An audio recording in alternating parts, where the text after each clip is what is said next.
What's going on, everybody? Thanks for stopping by my channel today. My name is Daryl, and we are in my workshop.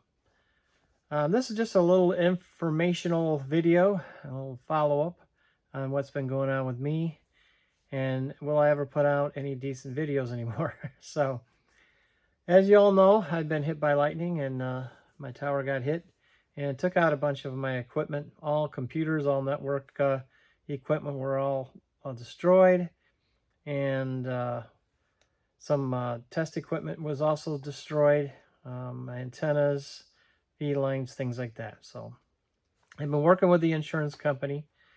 What they did was I notified my agent right away. He told me to make a list of things that were affected by it. I began that list, and then before I could even finish that list, I got an email from the insurance company, and they sent me a link to add all my my items that were damaged to this list. So when you get this link, you click on it. It has your not account number, but your like incident number or whatever you want to whatever they call it, claim number. So they have that on there, and then you begin to enter each one of your items that were damaged. So you put the item in there, the description, how long you've had it, what it originally cost, and some photos, things like that show the damage. And then what else? I can't think of what else, but there's quite a few things you put in there. And you don't have to have receipts for everything. And the receipts you do have, you can upload those into where you upload photos. Or you can just do what I did, and I gave most of them to my agent, and he put them in for me. So it took probably about, I don't know, a couple of days after I submitted the claim to get, before they called me up and just confirmed a few things. And then about another day or so after that, they finalized their claim to me. So the claim came back to probably about, after the deductible was taken out, probably about half of what was damaged. I lost about, well, I guess it was a little bit more than that, a little bit more than half that they gave me for everything. So the claim came to about a little over $19,000, and I got $10,600. So the guy from the insurance company told me that there's an extra $7,000 out there for me to claim. But here's what you got to do. So say, we'll just take it as an example. I lost my computer. Now I had probably about $3,000 to $4,000 into that computer a long time ago. It's certainly not worth that now. They gave me about $500 for that computer with an extra $1,700 available. So once I make my purchase of a computer, I kind of made it for, I bought a computer for around the same price, around $2,000, just for the tower. And so I got a Core i9, about 32 gig of memory, blah, blah, blah. So pretty decent computer. And what happens now is they have the money that they gave me, the $4 something for the computer that they gave me, and then there's another $1,700 available. When I buy the computer and give them the receipt, then I will be reimbursed that money back. It's kind of funky, but it kind of gets you to go out and buy your replacement items and not just take money, you know. So in order for me to get the rest of the money, I need to show my receipt.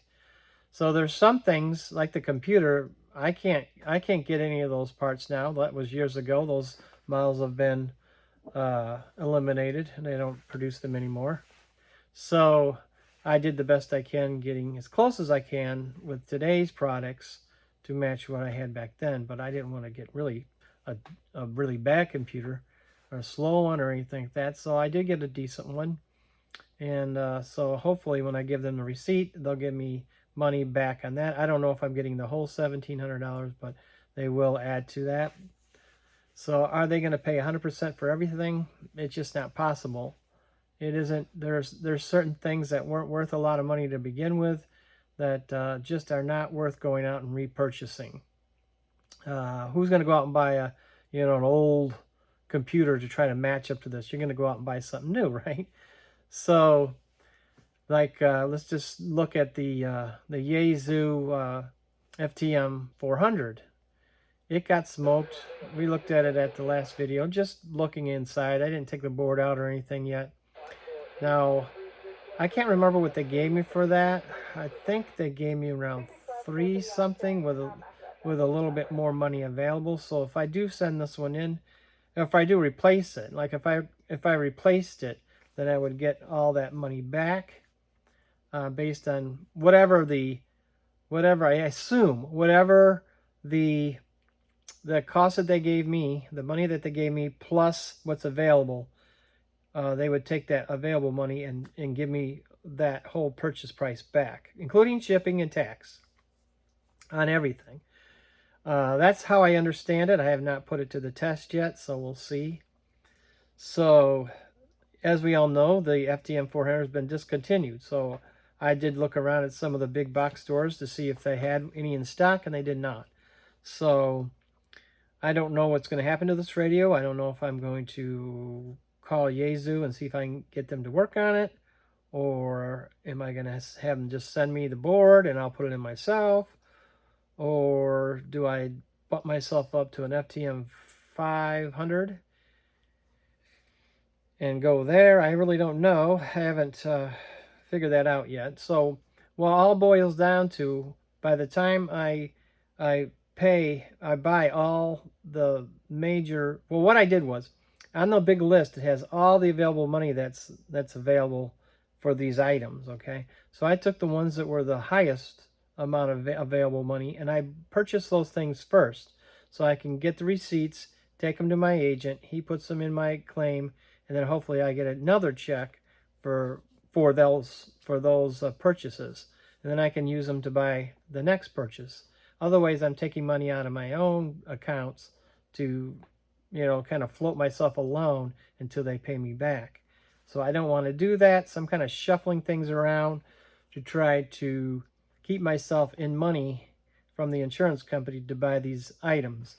Now, there are some network things that are not worth, buying again. So I just upgraded to the newer models. And, if I have to pay the extra, then that's the way it goes. So anyway, today I ordered a computer, and I ordered a monitor, and I ordered a laptop, like a Chromebook for my wife to take the place of the iMac she had.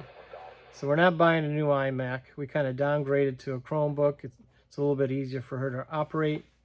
And then a network switch to replace the one that's got blown up.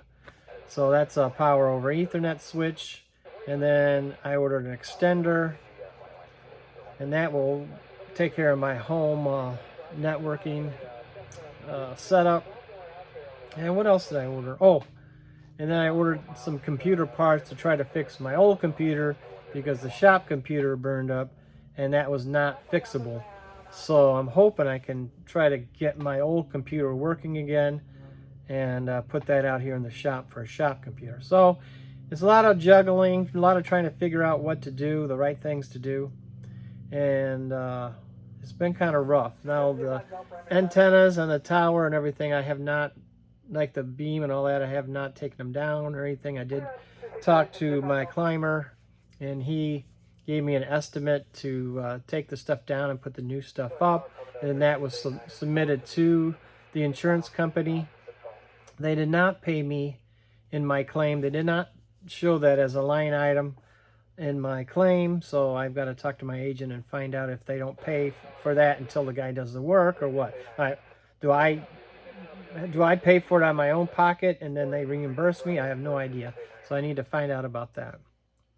Then, in the middle of everything, I have this, and that is where I've had skin cancer. So I have had skin cancer, or I have skin cancer, and a melanoma came back positive for cancer. I don't know if you guys noticed in another video, but I had a little place here that looked like a big mole, and it was slowly getting bigger and bigger, and my doctor noticed it, and I was going to talk to him about it. He noticed it, and he got me into a dermatologist. It took me 8 months to get in there, and that's bad, but I did get in. So he sent me to a place up in St. Louis to have what's called slow-mos done. And basically, they carve into your skin, and they carve down, I don't know, it looks like it's maybe a 1/16 of an inch down into my right here. And it's about the size of a quarter.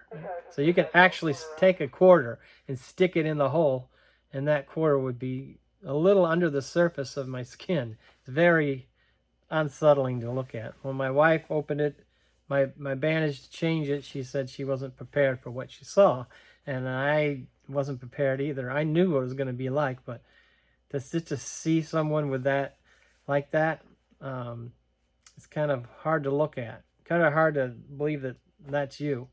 So anyways, I went up there, and they carved this out, and they're going to call me either tomorrow or Friday to let me know if they got it all. If they don't, then I got to go back to St. Louis and have them take a little bit more out, and then wait another week to get results. So I'm hoping and crossing my fingers that they got it all out. So I had that going on. It's like, come on, how much more stuff? Alpha-Gal. I had a colonoscopy. I had finger surgery. All this stuff in 1 year. I have COVID.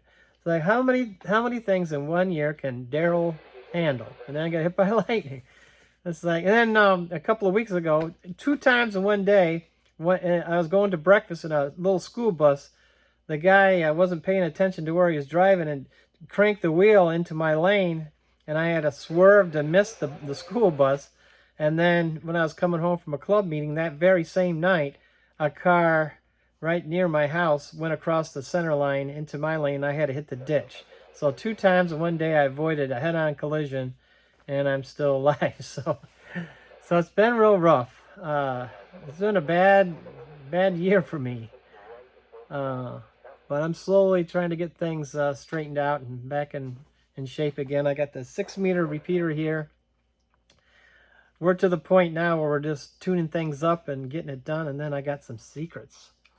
I got some secrets they're behind me here and over here that you guys will be probably interested in. They're repeater related. So I got some secrets.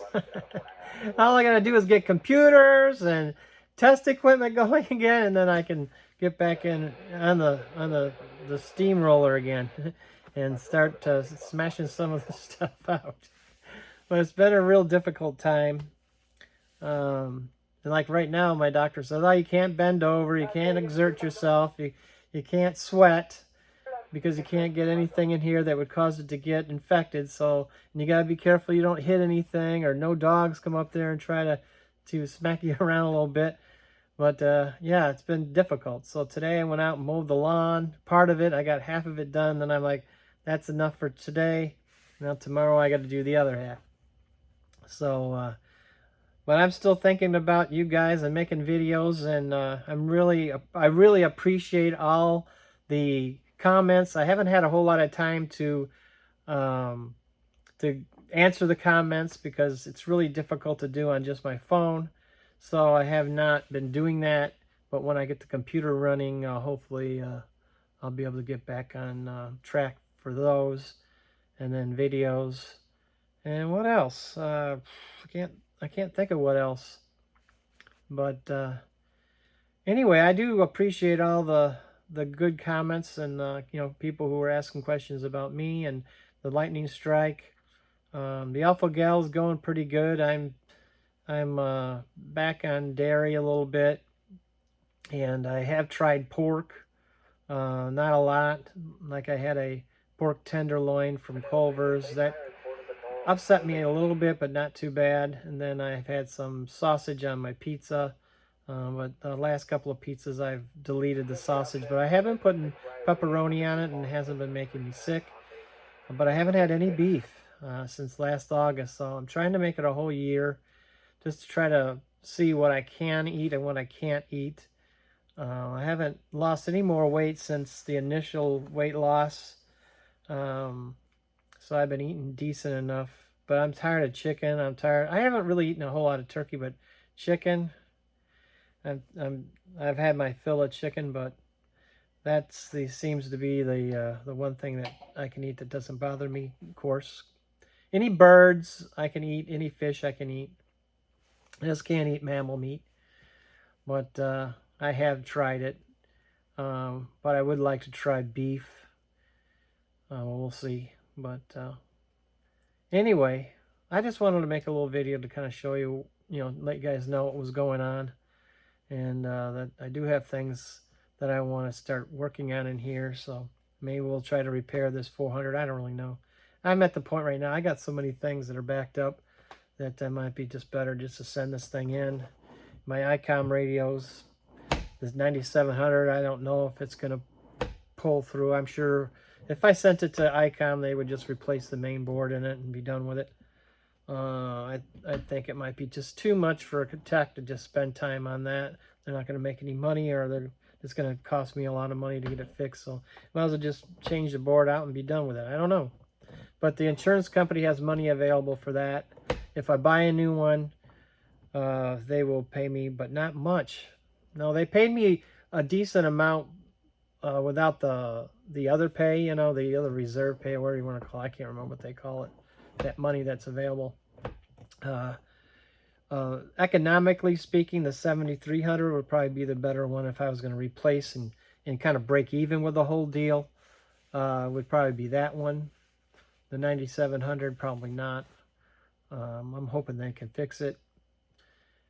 The 7300 is up in the air right now for that one too. So I have the 9700 boxed up. So when ICOM tells me whether it's repairable or not, or they're going to repair it, I don't even know if the screen is good and stuff like that. So a lot of stuff, it might be too much money to repair, for what the radio is really worth. So if that's the case, then the insurance company will pay for that. But it's been a lot of legwork for me. I've had to take all these computers around to the computer store, and just a bunch of stuff that I've had to do. But I'm slowly, I think, getting things, going here. So hopefully next week I'll get my computer running and get the one here in the shop going, and then I can program the 6-meter controller, because that's where we're at right now. So yeah. But anyway, I just wanted to give you a little update and let you know what was going on here, and hopefully this will be fine. It's stage 0 cancer, so there's worse cancers out there for sure, and I was lucky I got mine taken care of when I did. But anyway, thanks for being here today, and thank you so much for subscribing to my channel. That means a lot. I mean, if you want to know what's going on with me and continue to follow along with these journeys of these repeaters and the woodworking. I know some of you probably don't care about the woodworking. Some of you do. Some of you probably just care more about the ham radio side of it. And but we'll definitely have some new boxes to open soon. I don't know if you want to sit here and look at what Daryl bought to replace the things that were destroyed, but I will have that. And I'll let you know whether I send this 400 in and the ICOM radios in to get repaired, or what's going to happen with those. I don't have a tuner. That's blown up, so I got to try to track one down, order that. So I can't do that until I get the receipts in for the other stuff, get them to the insurance company, and then they reimburse me, and then I can go on to the next bit of ordering. So I didn't want to take money out of my own account. I don't think that's fair. I paid taxes. I paid the fee, the monthly fee for the insurance. I don't want to be taking money out of my own account to pay for this stuff, so I'm kind of manipulating it around to where I'm getting paid back, and then when I get paid back, then I will order more stuff. So it's all one big game, and you just got to know how to play it and make sure you don't run yourself out of money trying to replace all the stuff that you lost. Now, is $19,000 really what it would cost to get me back going again? No. Probably add probably about another $5,000 onto that, and then that would probably have let me go out. Like if they would have just given me $25,000, I would have been able to go out and replace everything, and then I'd be working. I mean, everything would be done by now. But I'm sure you guys all have insurance experiences, and if you do, put them in the comments section, because I like to read them, and I like to find out what you did, and maybe there's something in there I can use to help me out with doing this replacing of equipment and stuff like that. But thank you for being here, and we will catch you again soon. I hope to make another video right when Friday. I'm going to find out about this, and then once that gets stitched up. Right now it's an open wound. It's wide open. Just a big round circle. I'll put a picture on here. I don't think you want to see it, but I do have photos of it. It's not something that, unless you look it up, look up slow-mos for skin cancer, and it'll show you examples of it. I have one about the size of a quarter, and it's probably about at least a 16th of an inch deep, at least, if not an eighth. Super deep. And anyway, I've grossed you out. Thanks for being here. Subscribe, and we'll talk to you again soon.